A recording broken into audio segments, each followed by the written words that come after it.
In today's video, we're going to be looking at our notification settings in macOS. So as usual, we just go to our system preferences and then click on notifications. And from here, we can see, we can set the time for when we don't want to be disturbed by notifications. As you can see, mine's off at the moment, but if I were to turn it on, I would not get notifications from 10 o'clock in the evening to 7 o'clock in the morning. And you can also personalize each app you've got to make sure you get the right notifications for the application you want. So if you didn't want notifications from messages, you could just click that switch and then you won't get any more notifications from them. And that's the same with other apps.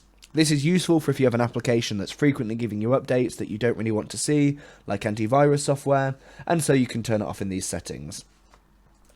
Visit kazzicom.com for more information on IT support, cloud solutions, Office 365, and many more services.